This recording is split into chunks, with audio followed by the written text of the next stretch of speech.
ഒരു ടെക് കരിയറിൽ നിന്ന് മന്ത്ലി 1 lakh സാലറി വാങ്ങുക എന്നുള്ളത് പല ബിഗിനേഴ്സിന്റെയും ഡ്രീമാണ്. പക്ഷെ അങ്ങനെ ഒരു പൊസിഷനിലോട്ട് എത്തണമെങ്കിൽ പലരുടെയും ഒരു തെറ്റിദ്ധാരണയാണ് ഒരു വലിയൊരു കോളേജ് ഡിഗ്രി വേണം, അല്ലെന്നുണ്ടെങ്കിൽ ഒരു എക്സ്പെൻസീവ് കോഴ്സ് കംപ്ലീറ്റ് ചെയ്യണം, 100ഓളം ട്യൂട്ടോറിയൽസ് വാച്ച് ചെയ്യുകയോ ഇയേഴ്സ് ഓഫ് എക്സ്പീരിയൻസോ വേണമെന്ന്. പക്ഷെ അങ്ങനെയാണ് നിങ്ങളും ചിന്തിക്കുന്നതെന്നുണ്ടെങ്കിൽ ഞാൻ നിങ്ങൾക്ക് ഒരു സത്യം പറഞ്ഞു തരാം. ഹോണസ്റ്റ്ലി കമ്പനി പേ ചെയ്യുന്നത് നിങ്ങൾക്കൊരു സർട്ടിഫിക്കറ്റ് ഉള്ളത് കൊണ്ടോ ഡിഗ്രി ഉള്ളത് കൊണ്ടോ അല്ലെങ്കിൽ ഒരു കോഴ്സ് കംപ്ലീറ്റ് ചെയ്തത് കൊണ്ടോ അല്ല, നിങ്ങൾക്ക് അവരുടെ ഒരു പ്രോബ്ലം സോൾവ് ചെയ്യാൻ പറ്റുമെന്നുള്ളത് കൊണ്ടാണ്.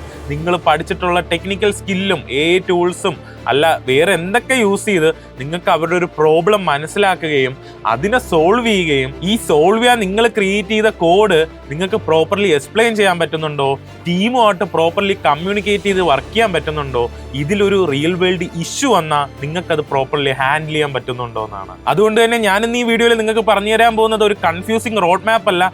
ടു ബി ഓണസ്റ്റ്, നിങ്ങളിപ്പോൾ സെർച്ച് ചെയ്താൽ ഒരുപാട് റോഡ് മാപ്പ് നിങ്ങൾക്ക് കിട്ടും എങ്ങനെ പഠിച്ചു പോകണമെന്നും. അതുപോലെ തന്നെ ChatGPT, ജെമിനി ഇതുപോലത്തെ ടൂൾ യൂസ് ചെയ്താലും അതെല്ലാം പറഞ്ഞു തരും ഡെയിലി എന്തൊക്കെ പഠിക്കണമെന്നും കാര്യങ്ങളും. അപ്പോൾ ഞാനിന്ന് നിങ്ങൾക്ക് പറഞ്ഞു തരാൻ പോകുന്നത്, ഞാൻ എൻ്റെ +1 +2 ടൈമിൽ ഞാൻ കോഡിങ് സ്വന്തമായിട്ട് പഠിക്കുകയും ഇതിന് പുറത്ത് പല പ്രൊജക്ട്സ് ചെയ്യുകയും ഫ്രീലാൻസ് വർക്ക് ചെയ്യുകയും +2 കഴിയുന്നതിന് മുമ്പ് തന്നെ മന്ത്ലി 1 lakh സാലറി കിട്ടുന്ന രീതിയിൽ 12 LPA ഓഫർ ലെറ്റർ എനിക്ക് കിട്ടി.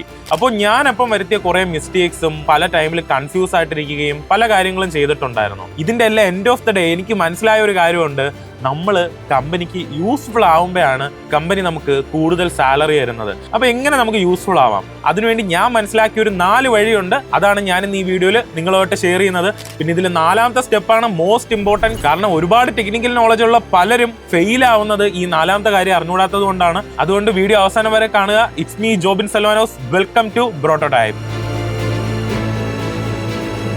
ഇപ്പൊ ഞാൻ പറയാൻ പോകുന്ന കാര്യം ഞാൻ എൻ്റെ ലൈഫിൽ നിന്ന് മനസ്സിലാക്കിയതാണെന്നുണ്ടെങ്കിൽ പോലും നിങ്ങൾ എൻ്റെ ലൈഫല്ല കോപ്പി ചെയ്യാനുള്ളത്, ഞാൻ ഫോളോ ചെയ്ത ഈ ഒരു സിസ്റ്റമാണ്. ഈ സിസ്റ്റം നിങ്ങൾ ഫോളോ ചെയ്യണമെന്നുണ്ടെങ്കിൽ ബെനിഫിറ്റ് എന്താണെന്ന് വെച്ചാൽ നിങ്ങൾക്ക് നല്ല വാല്യൂ ക്രിയേറ്റ് ചെയ്യാൻ പറ്റും. ഈ 4 പോയിന്റിൽ ഫസ്റ്റത്തെ പോയിന്റ് സ്കില്ലാണ്. നിങ്ങൾ ആദ്യം തന്നെ സെറ്റ് ചെയ്യാനുള്ളത് നിങ്ങളുടെ ടെക്നിക്കൽ സ്കില്ലാണ്. ഇപ്പൊ ടെക്നിക്കൽ സ്കിൽ എന്ന് പറയുമ്പോൾ നിങ്ങൾക്ക് ടെക്കിൽ എല്ലാം അറിയണം എന്ന് ഒരു നിർബന്ധവും ഇല്ല. ഇനി നിങ്ങൾക്ക് ഒരു പ്രോബ്ലം വരുമ്പോൾ അത് പ്രോപ്പർലി സോൾവ് ചെയ്യാൻ അറിയണം. ഞാൻ നിങ്ങൾക്ക് ഒരു എക്സാമ്പിൾ പറഞ്ഞുതരാം. നിങ്ങളുടെ അടുത്ത് ഒരു ഷോപ്പ് കീപ്പർ വന്നിട്ട് എനിക്കൊരു ബില്ലിംഗ് സോഫ്റ്റ്വെയർ വേണമെന്ന് പറഞ്ഞെന്ന് വെച്ചോ.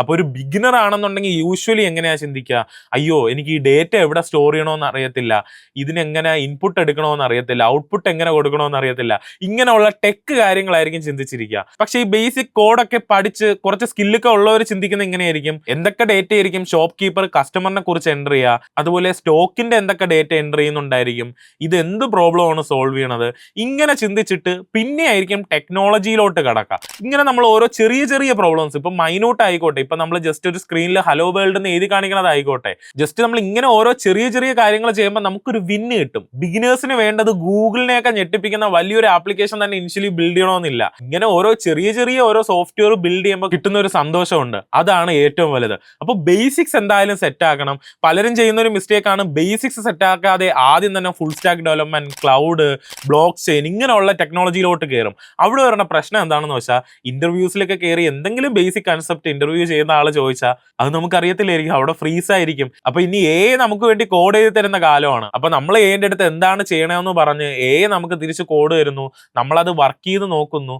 അപ്പൊ അതിലെന്തെങ്കിലും ഇഷ്യൂ, ഫോർ എക്സാമ്പിൾ ഇപ്പോൾ നമുക്കൊരു തെറ്റായിട്ടൊരു കോഡ് തന്നു, അത് കണ്ട് മനസ്സിലാക്കാൻ പറ്റണം. അപ്പൊ ഇനിയുള്ള കാലത്ത് ഒരു ഡെവലപ്പർ എന്ന് പറയുമ്പോൾ തന്ന കോഡ് ശരിയാണോ തെറ്റാണോ എന്ന് മനസ്സിലാക്കിയിരിക്കേണ്ട ഒരാളാണ്. അപ്പൊ ബേസിക്സ് ഒരിക്കലും സ്കിപ്പ് ചെയ്യരുത്. നമുക്ക് ഈ ലോകത്തുള്ള എല്ലാ ടെക്കും അറിയണമെന്നില്ല, പക്ഷെ ബേസിക്സ് നിങ്ങൾ അറിഞ്ഞിരിക്കണം. ഇനി എത്ര സ്കില്ലുണ്ടെന്ന് പറഞ്ഞാലും അത് മാത്രം മതിയോ? പോരാ.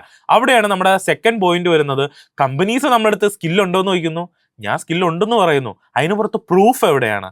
അതാണ് 2ാമത്തെ പോയിന്റ്, പ്രൂഫ് കൊണ്ട് ഉദ്ദേശിക്കുന്നത് നിങ്ങളുടെ വർക്കാണ്, അല്ലാതെ ഒരു സർട്ടിഫിക്കറ്റോ അല്ലെന്നുണ്ടെങ്കിൽ ഞാൻ ഇന്ന കോഴ്സ് തീർത്തുന്നോ 100 വീഡിയോ ഉള്ള ഒരു പ്ലേലിസ്റ്റ് കണ്ടു തീർത്തുന്നല്ല. നിങ്ങൾ എന്ത് ചെയ്തു, ഇപ്പം ഞാൻ കുറച്ച് കൺസെപ്റ്റ് പഠിച്ചു, അത് യൂസ് ചെയ്തൊരു പ്രൊജക്റ്റ് ചെയ്തു. ഇപ്പോൾ ഫോർ എക്സാമ്പിൾ ഞാനൊരു എക്സ്പെൻസ് ട്രാക്കർ ഉണ്ടാക്കി. അതിൽ നിന്ന് മനസ്സിലാക്കാൻ പറ്റുന്നത് ഡേറ്റ എങ്ങനെ എടുക്കാമെന്നും എങ്ങനെ അത് തിരിച്ച് യൂസറിന് കാണിച്ചു കൊടുക്കാൻ പറ്റുമെന്നും, ഇത് വെച്ച് ഓരോ കണ്ടീഷൻസ് വെച്ച് ലോജിക് അപ്ലൈ ചെയ്ത് ഓരോ കാൽക്കുലേഷൻസ് ചെയ്യാൻ പറ്റുന്നുണ്ടെന്ന് അവിടെ പ്രൂവ് ആവുന്നുണ്ട്. പക്ഷെ നിങ്ങളിപ്പോൾ ചോദിക്കും, ബ്രോ ഇതൊക്കെ കോമൺ പ്രൊജക്റ്റ് അല്ലേ, കോമൺ പ്രൊജക്റ്റ് ആണ്. പക്ഷെ ഇതൊക്കെ ഒരു ബിഗിനറിന് ഒരു ഫീൽ കൊടുക്കുന്നുണ്ട്, അവരുടെ ബ്രെയിനിൽ ഒരു ഫീൽ കിട്ടുന്നുണ്ട്. ഐ ആം എ പ്രോഗ്രാമറിനെ പോലെ അവർ ചിന്തിച്ചു തുടങ്ങിയിട്ടുണ്ട്. ഇനി അങ്ങോട്ട് ഈ പഠിച്ച കാര്യങ്ങൾ യൂസ് ചെയ്ത് തന്നെ വലിയ വലിയ പ്രൊജക്ട്സ് അവർക്ക് ചെയ്യാനേ ഉള്ളൂ. പക്ഷെ ഇവിടെയും ബിഗിനേഴ്സ് വരുത്തുന്ന ഒരു മിസ്റ്റേക്ക് ഉണ്ട്. യൂട്യൂബിൽ 5, 6, 8 മണിക്കൂർ ഇരുന്ന് ചിലർ വലിയ പ്രൊജക്ട്സ് ബിൽഡ് ചെയ്യുന്നുണ്ട്. ചിലർ ഇതേപോലെ ആ വീഡിയോ ഇരുന്ന് കണ്ട് കോഡ് കോപ്പി പേസ്റ്റ് ചെയ്ത് അല്ലെന്നുണ്ടെങ്കിൽ നോക്കി അതേപോലെ ടൈപ്പ് ചെയ്യും. ഈ കോഡ് ടൈപ്പ് ചെയ്യണത് എന്തിനാണെന്ന് പോലും മനസ്സിലാക്കാതെ ചെയ്തു പോകുന്നവരുണ്ട്. ഇതേ പ്രശ്നം തന്നെയാണ് കോളേജിൽ പഠിക്കുന്ന പല സ്റ്റുഡൻസും പ്രൊജക്ട് സെന്ററിൽ കൊടുത്ത് പ്രൊജക്ട് ചെയ്യുമ്പോൾ ഉള്ളൊരു പ്രശ്നം. കാരണം ഓരോ ലൈൻ ഓഫ് കോഡ് എന്തിനാണെന്ന് അവർക്ക് അറിയത്തില്ല. അങ്ങനെ പ്രൊജക്ട്സ് നമ്മളെ റെസ്യൂമിലോ അല്ലെന്നുണ്ടെങ്കിൽ നമ്മളെ പോർട്ട്ഫോളിയോ പ്രൂഫായിട്ട് വെച്ചിട്ട് കാര്യമല്ല.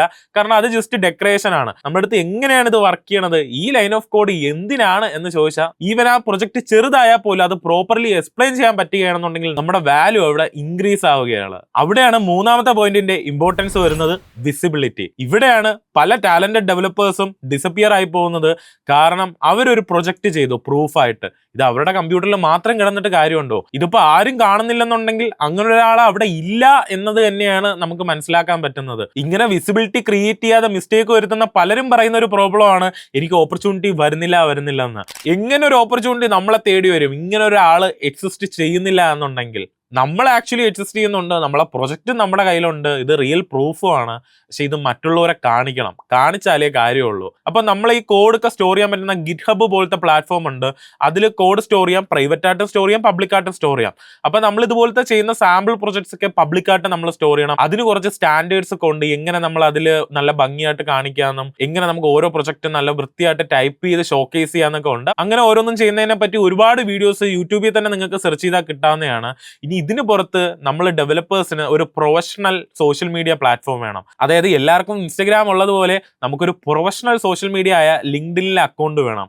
എങ്ങനെ നിങ്ങൾക്ക് പ്രൊഫഷണലി ഒരു ലിങ്ക്ഡിൻ അക്കൗണ്ട് ക്രിയേറ്റ് ചെയ്യുന്ന നമ്മുടെ ചാനലിൽ തന്നെ ആൾറെഡി ഒരു വീഡിയോ ഇട്ടിട്ടുണ്ട്. അപ്പൊ അത് കാണണമെന്നുണ്ടെങ്കിൽ ഐ ബട്ടണിൽ ലിങ്ക് കൊടുത്തിട്ടുണ്ട്, നിങ്ങൾക്ക് അത് വാച്ച് ചെയ്യാന്നേ ഉള്ളൂ. അപ്പൊ നിങ്ങളൊരു പ്രൊജക്ട് ചെയ്യുമ്പോൾ അത് ഈവൻ ഇപ്പൊ ചെറുതായിക്കോട്ടെ വലുതായിക്കോട്ടെ എന്ത് ചെയ്താലും നിങ്ങൾക്ക് അവിടെ ഷെയർ ചെയ്യാൻ പറ്റും. അപ്പോൾ പ്രൊഫഷണൽ ആയിട്ടുള്ള ആൾക്കാർ കാണും. മേ ബി നിങ്ങൾ ചെയ്യുന്ന ഒരു ഫീച്ചർ ഏതെങ്കിലും ഒരു HR ഇഷ്ടപ്പെട്ടു, അല്ലെന്നുണ്ടെങ്കിൽ ഒരു ടെക് കമ്പനിയുടെ CTOന് ഇഷ്ടപ്പെട്ടു, പുള്ളിക്കാരൻ ഡയറക്ട്ലി നിങ്ങളെ റീച്ച് ഔട്ട് ചെയ്തിട്ട് നിങ്ങളെ ഹയർ ചെയ്യാനുള്ള സാധ്യത കൂടുതലാണ്. വലിയ റീച്ച് ഒന്നും ആ പോസ്റ്റിന് കിട്ടത്തില്ലായിരിക്കും. ഈവൻ ഒരു 20 പേർക്ക് ആയിരിക്കും ആ പോസ്റ്റ് കാണുന്നത്. പക്ഷെ അതിലൊരു 5 പേര് ചിലപ്പോൾ ഫെലോ ഡെവലപ്പേഴ്സ് ആയിരിക്കും. അവർക്ക് ഈ കോഡിന്റെ ലിങ്ക് ഒക്കെ നിങ്ങൾ ആ പോസ്റ്റിൽ ഇട്ടിട്ടുണ്ടെന്നുണ്ടെങ്കിൽ അത് പോയി ചെക്ക് ചെയ്തിട്ട് നിങ്ങൾക്ക് ഫീഡ്ബാക്ക് തരാൻ പറ്റും. മേ ബി അവർ സീനിയർ ഡെവലപ്പേഴ്സ് ആയിരിക്കാം, മേ ബി ഇതിൽ ഹയറിംഗ് ചെയ്യുന്ന ആൾക്കാർ കാണും, മേ ബി ആ പ്ലാറ്റ്ഫോമിൽ ഫൗണ്ടേഴ്സ് ആരെങ്കിലും നിങ്ങളെ പോസ്റ്റ് ചെയ്യേണ്ട മേ ബി ഡയറക്ട്ലി മെസ്സേജ് ചെയ്യും. നിങ്ങളെ ഫോളോ ചെയ്യുന്ന നിങ്ങളുടെ ഏതെങ്കിലും സോഫ്റ്റ്വെയർ കമ്പനിയിൽ വർക്ക് ചെയ്യുന്ന ഫ്രണ്ട്സ് ഉണ്ടെന്നുണ്ടെങ്കിൽ അവർ മേ ബി നിങ്ങളെ റെഫറും ചെയ്തേക്കാം. അപ്പോൾ ഓപ്പർച്യൂണിറ്റി വരുന്നത് ഇതുപോലെ വിസിബിൾ ആയിട്ടുള്ള ആൾക്കാർക്കാണ്, അല്ലാതെ ഹിഡൻ ആയി പോയിരിക്കുന്ന ആൾക്കാർക്കല്ല. ഇവിടെയാണ് അടുത്തൊരു ഇമ്പോർട്ടന്റ് കാര്യം മനസ്സിലാക്കേണ്ടത്, കമ്മ്യൂണിക്കേഷൻ. കമ്മ്യൂണിക്കേഷൻ എന്ന് പറയുമ്പോൾ പെർഫെക്റ്റ് ഇംഗ്ലീഷ് അല്ല നിങ്ങൾ സെറ്റ് ചെയ്യാനുള്ളത്, ഒരാളോട് നിങ്ങളുടെ ഐഡിയ പറഞ്ഞ് മനസ്സിലാക്കിപ്പിക്കുക. ഇപ്പൊ നിങ്ങൾ ടീമായിട്ട് വർക്ക് ചെയ്യുമ്പോൾ നിങ്ങൾക്ക് ഒരു ഐഡിയ ഉണ്ട് ഇംപ്ലിമെന്റ് ചെയ്യാൻ, ഇത് പ്രോപ്പർലി എതിരെയുള്ള ഒരാൾക്ക് കമ്മ്യൂണിക്കേറ്റ് ചെയ്യുക. അല്ല നിങ്ങൾക്ക് ഇന്റർവ്യൂ ഉണ്ട്, ഇന്റർവ്യൂവിൽ ഒരു ടെക് ടോപ്പിക് ചോദിക്കുകയാണെന്നുണ്ടെങ്കിൽ നിങ്ങളുടെ മൈൻഡിലുള്ള നിങ്ങൾ മനസ്സിലാക്കിയിട്ടുള്ള ഒരു കൺസെപ്റ്റ് പ്രോപ്പർലി പറഞ്ഞ് മനസ്സിലാക്കുക. ഇതാണ് കമ്മ്യൂണിക്കേഷൻ. പലരും ഇന്റർവ്യൂവിൽ ഫെയിൽ ആവുന്നത് ഈ കമ്മ്യൂണിക്കേഷൻ ഇഷ്യൂ ഉള്ളത് കൊണ്ടാണ്, അല്ലാതെ അവർക്ക് ടെക്നിക്കൽ സ്കിൽ ഇല്ലാത്തത് കൊണ്ടൊന്നും ആയിരിക്കത്തില്ല.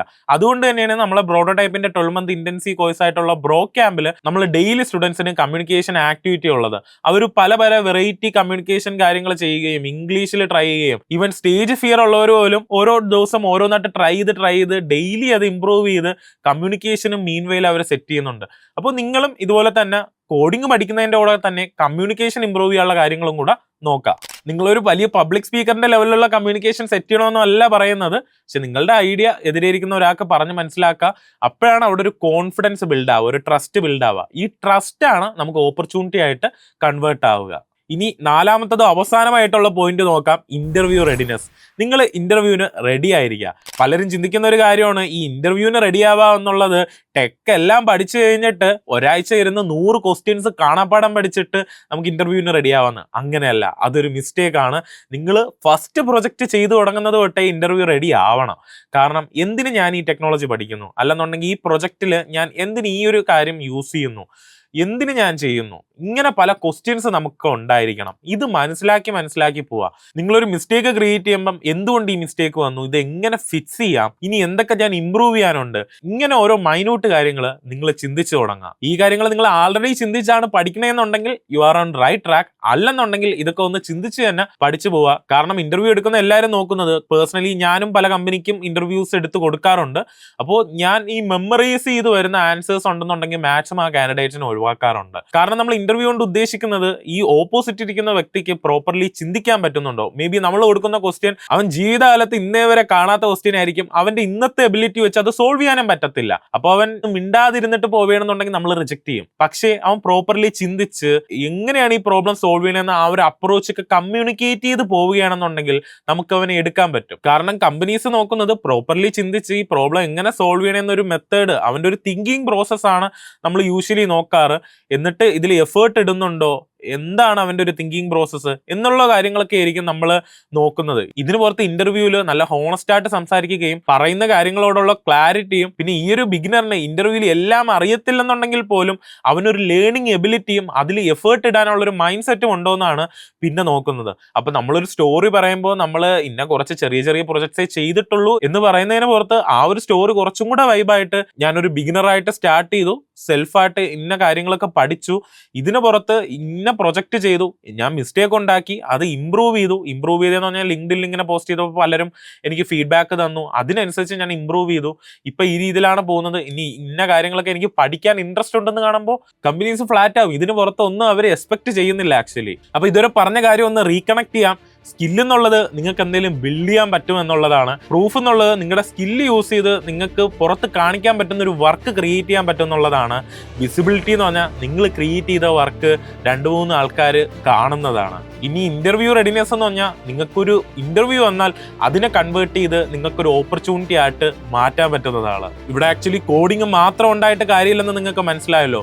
കോഡിങ്ങിൽ നിന്ന് പ്രൂഫിലോട്ടും, പ്രൂഫിൽ നിന്ന് വിസിബിലിറ്റിയിലോട്ടും, ഈ വിസിബിലിറ്റിയിൽ നിന്ന് ഓപ്പർച്യൂണിറ്റിയിലോട്ടും, ഈ ഓപ്പർച്യൂണിറ്റീനെ നിങ്ങൾ കരിയറിലോട്ടും മാറ്റുന്നു. അതാണ് ആക്ച്വലി കോഡിൽ നിന്ന് കരിയറിലോട്ടുള്ള റിയൽ കൺവേർഷൻ. പിന്നെ 1 lakh സാലറി പെർ മന്തിന്റെ കാര്യം എന്താണ്?